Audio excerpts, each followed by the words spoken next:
La tercera fase es su fase política y de lectura crítica, sobre todo contra la cristiandad. Aquí es donde empezamos el planteamiento de, es que buscamos la felicidad, es que buscamos la realización del otro, es que en realidad no podemos rebasar ese discurso. Sí, sí se puede rebasar, pero planteado ahora en términos políticos, planteado ahora en términos de que es un derecho humano puesto en la Constitución, que las constituciones en ese sentido son pactos entre humanos. El problema es cuál es la calidad y la naturaleza de esos pactos. Pasa que son derechos inherentes al hombre, pero el asunto es que... El problema es cómo justificas que sean esos derechos inherentes al hombre, porque pasarías del positivismo, del justnaturalismo al positivismo. Es decir, considerar que...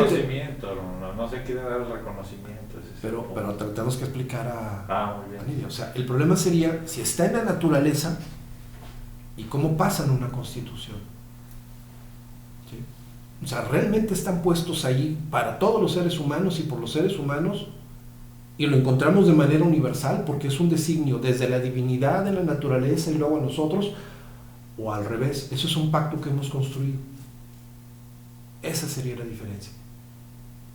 Y en ese mismo entendido es donde Marx ahora sí se pone muy, muy crítico. ¿Es donde saca la frase de las religiones son el opio? Exactamente, que lo mencionaba ahí ahorita Daniel. La religión es un opio del pueblo, que es donde viene la crítica a las tesis sobre Feuerbach. Porque Feuerbach es ahí donde muestra su condición de ser un pequeño burgués, en donde lee a la familia desde un origen de clase social y cree que se aplica para todos. ¿Sí? Sería un panista de pro vida. Pero hay unos panistas, que es lo que te decía, que no están tan bien ubicados en la filosofía, quienes son conservadores y quienes son liberales. Y hay panistas que son bien liberales en el pensamiento, en su forma de actuar, en las propuestas que tienen. Claro. Y entonces dices tú, y luego vas a los de Morena y son bien conservadores. Pero aún así, pero ahora sí, pero mira, te lo voy a plantear. Están ubicados en qué es lo que... Pero ahora te lo plantearía en estos términos. Pero en realidad, ¿resisten una crítica desde el marxismo? Ni uno ni otro. ¿Por qué? Bueno, para 1841 se doctora en filosofía. Acuérdense que él originalmente es abogado.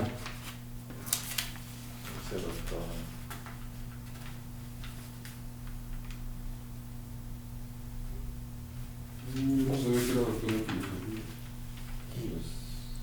Y en Bonn lee por primera vez la esencia del cristianismo de un tal Ludwig Feuerbach. Sí, cierto. Bonn es con B grande. Sí. Berlaville. B de burro y doble N.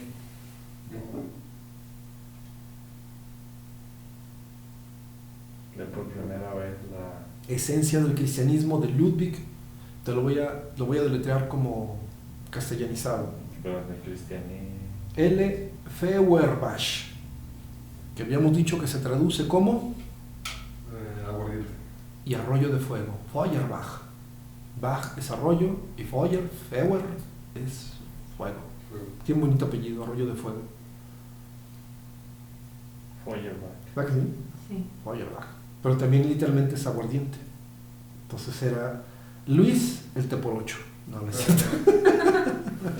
El aguardentoso. El aguardentoso. El catarrín, dirían en los Santos de Jalisco.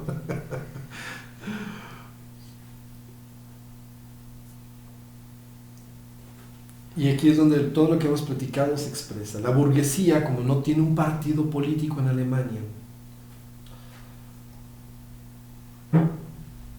su crítica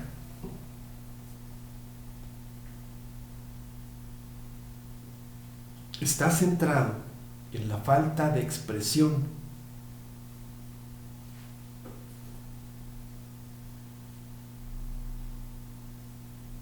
¿Cómo sería el proletariado? No, aquí estamos hablando de la burguesía. Okay. porque como no tiene un partido, todo lo que hemos planteado, burguesía es igual a clase media. Claro.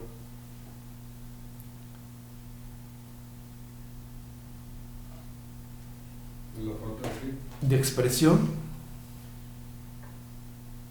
a libertad de expresión y el Estado cristiano.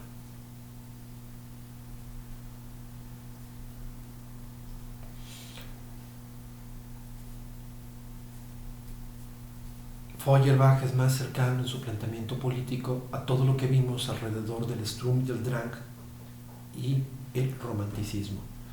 Nos regresamos, Nadia. El movimiento del Sturm und Drang es el movimiento que genera el romanticismo. Si lo ubicamos sería aproximadamente alrededor de 1770 y tantos a 1790 y tantos, grosso modo. De ahí deriva el romanticismo, pero su propuesta sobre todo es la búsqueda de una libertad expresiva en el arte, en donde se permita desarrollar y potenciar el individuo al máximo. Esta lectura tiene que ver con los intereses de los propios intelectuales alemanes, uno, frente a un Estado muy represor, muy cristiano, y en ese mismo entendido, ese Estado cristiano, uno, lo que busca es controlar todo lo que se tiene que decir sobre la realidad en términos estéticos. Y estos tipos, su primera aportación es darnos la libertad de expresión. Frente a los franceses que están teniendo su Revolución Francesa, y no solamente es una libertad expresiva, sino un cambio radical en las instituciones. En Alemania está Federico II de Prusia, que es un hombre muy liberal y le da apertura en términos legales. Pero en Francia tenías al Estado absoluto de Luis XVI, y Luis XVI fue finalmente destronado. ¿Por qué? Porque era totalmente represor y no tenía la posibilidad de integrar en ninguno de los sentidos a lo resta, toda la sociedad. En Alemania se da una apertura, y su primera intervención de estos diferentes grupos es darnos más libertad. Ya no queremos que los finales sean felices de telenovela, por poner un ejemplo, sino que tenemos que hablar de una problemática social distinta en la cual estamos inmiscuidos. Feuerbach, en ese sentido, está buscando esta clase de libertad, pertenece a esa herencia libertaria. Marx ya es consciente de ello. De hecho, el movimiento del Sturm und Drang es el joven Hegel, y él participa de esta necesidad revolucionaria. Con Goethe, ¿no? Junto con Goethe, junto con Schiller, todos estos personajes. Fichte también. Sí, todos en conjunto. Bueno, Fichte es más kantiano y todavía es más fresón, es más institucional. O sea, sería más un tecnócrata, diríamos hoy en nuestros términos. Pero todos los demás sí, son una aportación. Sería un poco como el movimiento del 68 en México. Bueno, el movimiento del 68 lo entendemos ya con todos los tintes marxistas, pero todo lo que estarían haciendo los intelectuales es necesitamos este estado de libertad. Y ya lo que hicieron el Consejo General de Huelga es todo ya una lectura marxista. ¿Sí? O sea, necesitamos cambiar, quitar las instituciones desde abajo, porque es el proletariado el que manda. Y los intelectuales dirían, o sea, un Octavio Paz, un Carlos Fuentes, un Carlos Monsiváis, es danos más libertad de expresión en la sociedad. Déjanos decir qué está ocurriendo en esta sociedad. Están perdiéndose todos esos valores y a nosotros nos interesa que nos dejes decirlos de un modo distinto, que nos permitas expresarnos. Ya el proletariado tiene otra lectura, ¿sí? Y esa sería precisamente este momento desde el Sturm und Drang hasta Marx, en donde sería la expresión del sentido de la revolución como lo comprenden cada uno de ellos, pero ya no como movimiento, sino como clase social. ¿Qué quiere el proletariado? ¿Qué quiere la clase media? ¿Qué quiere la clase alta? Todos estos intelectuales, todos en conjunto son entre clase media y aristocracia, y no hay que confundirlo. Una cosa es la aristocracia, es decir, vienen de una familia real. Burguesía son los que son dueños de su trabajo y por lo tanto son dueños de su dinero. Clase media en México lo entenderíamos, bueno, no habría aquí en México una aristocracia, pero en ese sentido seríamos todos aquellos que trabajamos. Desde Slim en algún sentido, porque al final de cuentas trabajó para tenerlo, no deja de ser burguesía. O sea, no deja de ser burguesía. Celina Espliego no ha dejado de ser burguesía, a pesar de que es una familia muy rica de muchos años, porque no tienes esa categoría de ser aristócrata por linaje. ¿Ya? O sea, el último de los aristócratas mexicanos era Netzahualcóyotl y su familia vive en España. No, Iturbide, ¿no? ¿Dónde vive la Porque familia era de el rey, Iturbide? era el rey de México. ¿Y Acuérdate que dónde, era el monarca. ¿Y dónde vive la familia de Iturbide? Murieron todos, los mataron. Ah, sí. No hay vestigio. Bueno, en Michoacán dicen que están los descendientes de la familia de Iturbide. Pero es un rumor, ¿no? Y se asume, tiene nombre y apellido. Felipe Calderón Hinojosa. Ah, chinga. Ellos se dicen que son descendientes Ah, de la chinga. familia de Iturbide, aunque las raíces se encuentran en San Miguel de Allende, que es de Iturbide. Son de Michoacán, ¿verdad? La familia de Calderón. Sí, son de Michoacán. Sí. Sí, por eso tiene cabeza de aguacate. Vamos, porque ella es de Michoacán. Ah, tú eres de Michoacán. Él en específico, que es purépecha. ¿Tú eres michoacana? No, ¿De bueno, qué zona? mis Pero tiene su papás. familia de ella. ¿Su familia de qué Ah, zona? pues. ¿Purépecha? No, pero es que es. Ay, son varios. Son Mi papá purépecha. sí. ¿De la zona purépecha? Bueno, no, pero es mi mamá es de Tierra Caliente. Mi papá es de- ¡Ándale! Pero es que son tarascos, purépechas, No está. hay otomís. Pues sí, son grusinos. Tu familia es de Tierra Caliente. Sí. Changos. Chan, chan, chan. Sí, no. Hay un chiste fuerte. Cuéntame.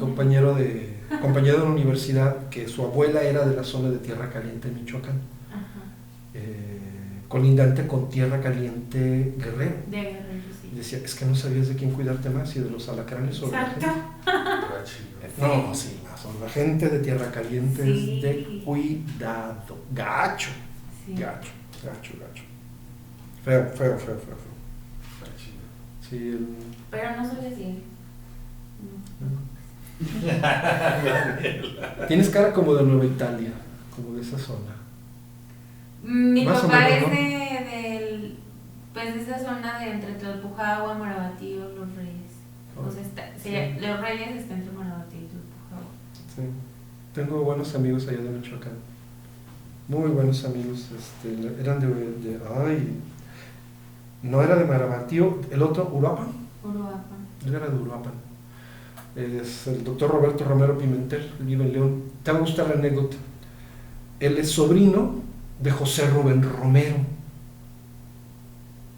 el escritor de La vida inútil de Pito Pérez. ¿No los ubicas? La vida inútil de Pito Pérez, ¿no? La vida inútil de Pito Pérez. No, Era muy inútil, Miguel. no, es de las grandes novelas de principios de siglo. Es bellísima. Pues, tiene Tintán una versión, tiene... Ay, ¿cómo se llamaba el amigo? López Tarso tiene otra versión de La vida inútil de Pito Pérez. Bueno, es Tintán, López Tarso, Medel tiene otra versión de La vida inútil de Pito Pérez. Es una de las novelazas de la época postrevolucionaria. Y ya lo grabamos todo, pero bueno, en fin. Ok, sí, no, Nos desviamos bien gacho. sí, no pasa nada, siempre ocurre esto, acabamos a las 12 de la noche en la clase. Bien, entonces, en este periodo, en Bonn lee por primera vez el cristianismo de Robert Feuerbach. Así la burguesía, al no tener un partido, por lo tanto sus intereses son la crítica a la falta de libertad y de expresión y el Estado cristiano.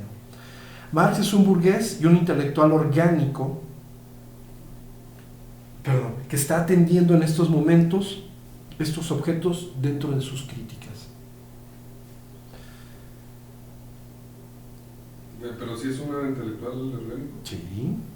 Por ser a favor del poder, porque según yo entendía eso, que un intelectual orgánico era... ¿Cuál poder? ¿El de la aristocracia o el de la burguesía que quiere más libertad de expresión?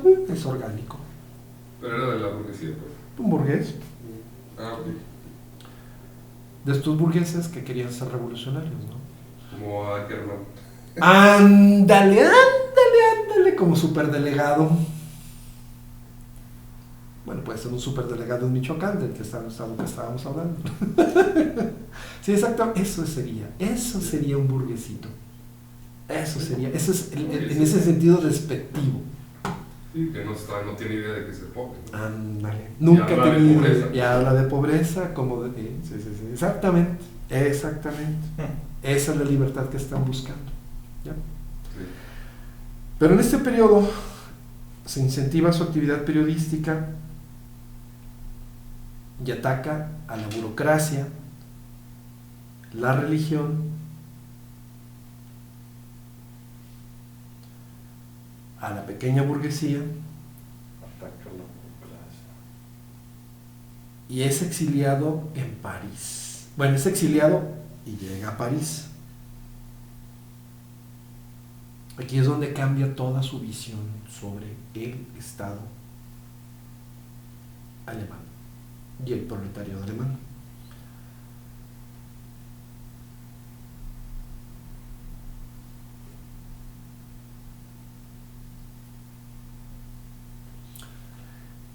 Y se va duro y a la cabeza contra Hegel.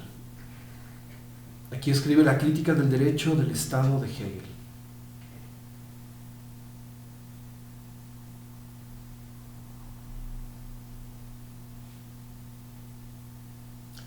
Para Marx,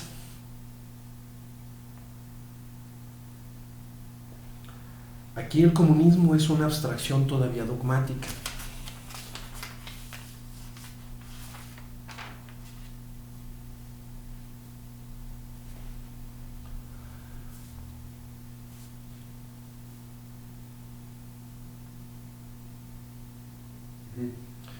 Pero en ese mismo entendido, ya nos estamos acercando.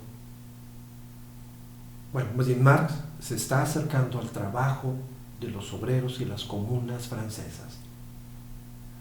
¿Qué son las comunas francesas?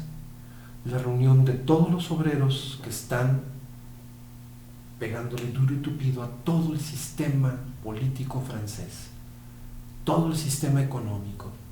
Ellos quieren hacer una revolución completamente radical. Y en esa condición de ser una condición completamente radical es donde van a mostrar las fisuras del concepto de trabajo para los alemanes. En ese mismo entendido, el obrero francés tiene la praxis. ¿Sí? Okay. Y Marx va a ofrecer toda la teoría, toda la sistematización, toda la racionalización de ese estado de derecho para el trabajador. Y con esta migración para Marx también se comprende que todos los obreros están padeciendo las mismas vicisitudes y por eso surge la gran duda. ¿Por qué no se unen? ¿Por qué siguen viviendo bajo el yugo de un sistema transversal a todos los estados y ellos padecen esa transversalidad y no son capaces de reunirse, no son capaces de revolucionarse ellos mismos? ¿Sí? ¿Dudas, comentarios hasta aquí? ¿No? Okay. Marx entonces, un tanto que militante, lo que va a empezar a gestar es nexos con los demás partidos políticos y a tratar de establecer su sistema dentro de ellos. Esa va a ser su principal actividad de ahora en adelante. Se convierte en un activista, va a buscar meterse, si recuerdan lo que habíamos comentado la clase pasada, dentro de todos los partidos políticos, va a generar las primeras controversias, los primeros proyectos y las primeras controversias dentro de las internacionales, de la Internacional Comunista. Y recuerdan lo que les había mencionado, van en la Quinta Internacional Comunista y en la Cuarta Internacional Comunista el PRI se convirtió en un partido de la Internacional Comunista. Sí, sí sabía. Simpático el asunto. Y entonces ahora Marx, ¿qué va a hacer? El manifiesto para que los obreros entiendan el movimiento. Las primeras críticas a los sistemas comunistas como tratados, pero también va a empezar a considerarse, de hecho le van a dejar la tarea de la instrucción del Partido Comunista. Entonces va a comprender desde otras vicisitudes cómo el obrero tiene que ser educado para que entonces empiece a emplazar la revolución. Porque una de las cuestiones más delicadas para los obreros es precisamente que no acceden a educación, y al no acceder a educación, entonces, no acceden a la conciencia de sus derechos y por lo tanto conforman esa subjetividad que tienen y de la cual entonces ahora Marx es muy consciente. Y sobre todo porque tiene evidencia desde el propio trabajo de los obreros. ¿Por qué no reclamas más? ¿Por qué no peleas por más? ¿Qué tenemos que hacer para que tú te eduques y entonces empieces a reclamar? Pero también, en ese enorme espíritu combativo, Marx crea las primeras diferencias dentro de la Internacional Comunista. Porque él tiene muy en claro un proyecto de trabajo que no necesariamente va a coincidir con el resto de todos los demás obreros. Y en ese proyecto de trabajo, de militancia y de combate, no tiene todavía la conciencia, ¿sí? Tiene la praxis, tiene las ganas, tiene la intención. Las definiciones simpáticas que daban era el gran artista del marxismo, pero no es un científico del marxismo. ¿Y lo mismo Marx? Lo que decían todos los autores sobre Marx, ¿sí? O sea, en este momento es un tipo genial, es un tipo creativo, es un tipo inventivo, pero no es el científico. Está empezando a generar las categorías, las estructuras desde las cuales va a ser comprendido, ¿sí? Todo el fenómeno del trabajo, pero no es capaz de transmitirlos y crea las primeras broncas con todos los demás comunistas. Que en ese entendido, si recordamos las clases anteriores, tenemos que entender que el comunismo, como lo entiende Marx, es muy distinto, como lo va a proponer Marx, es muy distinto al comunismo que se estaba practicando en todas las latitudes en Europa. Es el famoso comunismo primitivo, es el socialismo utópico o el comunismo utópico, frente a lo que después va a definir el comunismo científico propiamente en manos de Marx. Y esa es la etapa final, ¿no? ¿Sí? Oye, a ver, otra vez estaba viendo Pablo Feynman, que te dije, ¿te acuerdas? Un divulgador de filosofía. Okay. Él decía que Marx trataba de déjame terminar todo el argumento, trataba de exaltar a la burguesía, pero para que cometiera una ignominia de tal grado, de tal magnitud, que los obreros del mundo sintieran la ignominia, ¿sí? De tal manera que ahora sí enterraran la burguesía. ¿Qué tan cierto es? O más bien es una proyección desde su dialéctica del materialismo histórico. Si recuerdas, en la clase pasada lo habíamos mencionado. Hay un momento en la historia de Marx en el que defiende a la burguesía para que estos cometan todas las tropelerías, y luego después él lo que iba a hacer es armar teóricamente, conceptualmente, culturalmente al proletariado para que se fuera en contra de la burguesía. La burguesía debía derribar en esa dialéctica de la historia a la aristocracia. Llegada la burguesía al poder, entonces ahora sigue el trabajo del proletariado. Sí, tiene sentido, pero tiene que ver solamente con un momento de toda la historia del proyecto que está investigando y documentando el propio Marx. ¿Sí? Ahorita estamos en el momento de la crisis. Marx está siendo totalmente consciente de cuál es toda su herencia burguesa, cómo son todas sus categorías burgueses, cómo tienen todo ese origen dado en una clase social, en una educación. Porque al final de cuentas Marx viene de una familia de burgueses. ¿Sí? Que vivió un chingo de pobreza, ¿no? ¿Cuántos años vivió pobre? No me acuerdo. Vivió pobre cuando estaba en Inglaterra.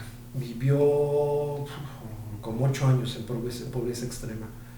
De hecho, cuando avienta ya el Capital, Das Kapital, o sea, lo está haciendo en plena pobreza. La frase que le da Hegel, que lo habíamos comentado desde la sesión anterior. Nunca una clase de economía, una crítica a la economía había sido hecha con tanta pobreza, con tanta falta de dinero, con tanta falta de economía.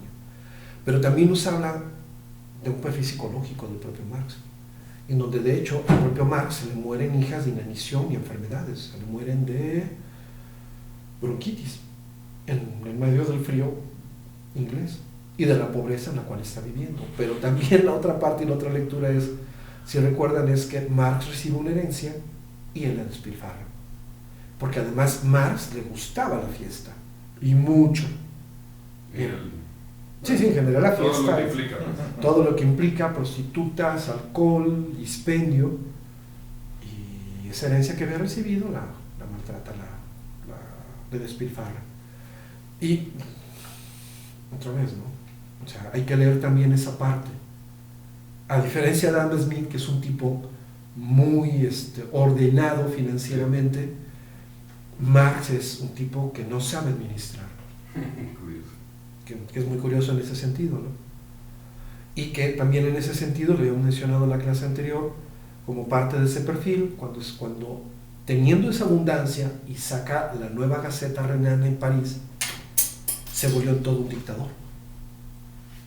Cuando en ese mismo sentido debió haber sido todo lo contrario, es decir, haber entendido cuál era su papel como administrador y haberle otorgado una equidad de poder a la gente que trabajaba con él. Y no, al contrario, él era un controlador, un dominante. ¿Sí? ¿Dudas hasta aquí? ¿Todo bien? ¿Ok? Bien. Hemos terminado esta parte de la clase. Muy bien. ¿Ya se acabó, Marx? No, No, se falta. nos falta ver el viejo Marx, ya Marx económico, y verternos algunas de sus obras y sus categorías. Pues el capital, ¿no? Supongo. Lo que pasa es que habría variaciones. Una cosa sería, por ejemplo, las tesis sobre Feuerbach. Otra cosa sería, pues ya entra, por ejemplo, el Capital, ver otras obras. Pero verlo ya también más sistemáticamente, ¿no? Porque al final de cuentas es que es, o sea, la bondad, la importancia de Marx es, todo se vuelve a traducir a sus categorías económico-filosóficas, sociológicas, antropológicas. Porque todo, como lo mencionamos al principio de la clase, ahora todo se ve desde el trabajo que ha hecho el sujeto. Ya no desde la idealización de la materia, sino de la transformación de la materia dentro del sujeto, por el sujeto. Y todas las categorías que hasta ahora nos han dicho la filosofía, entonces tienen un peso específico dentro de esta crítica que se está haciendo. ¿Por qué? Porque al final de cuentas ya no es una idealización, sino es una transformación de la realidad. Es una praxis de la realidad. Uno, como un proyecto político en el momento en el que vamos, pero dos, también como un proyecto, no un proyecto político, sino como un proyecto científico, en el sentido de no necesariamente se tiene que llevar a las instituciones, pero sí dejarlo como constancia, al menos en el conocimiento de nuestra sociedad. No, pues sí, Y eso lo vuelve mucho más puntual, lo vuelve mucho más asertivo, porque reconstruye todas las categorías desde las cuales ahora se lee la sociedad. Mande, Daniel. No, pues a fin de cuentas sí tuvo trascendencia, porque pues, el seguro social es un ejemplo de la trascendencia de Marx. Sí. O sea, es un derecho. Y todos los trabajadores la tienen como una herencia, jornada de 8 aún horas. universal. Dividida la jornada en 3 horas. 3. Debes tener derecho al trabajo, al ocio y a la recreación. Eso es Que marxista. bueno, en la praxis no se da siempre, ¿va? No, bueno, Al menos está en la intención. Sí, no, al menos quedan enunciadas, porque de hecho los trabajadores antes de todo el proyecto marxista trabajaban en promedio de 12 a 18, cuando no 24 horas. jornadas, entrabas y condiciones y medios. Pues la edad biológica para entrar aproximadamente Como a los trabajo de 8 a 10 años de edad. No, ahorita la OTI te regula y creo que la convencionalidad la estriban los 17 años internacionalmente promedio. México, OIT, como la Organización Internacional la del OTI, Trabajo. sí, ¿no? Aquí en México es de 18, pero ya con la convencionalidad con los tratados internacionales, el día que armonicen la norma va a quedar en 17 años. Ya en México están sufriendo transformaciones aquí, inclusive va a pasar al Poder Judicial todo eso. Sí. ¿Sabe? Vámonos pues. Sí, vámonos pues. ¿Te gustó la clase? El filósofo Y Miguel. más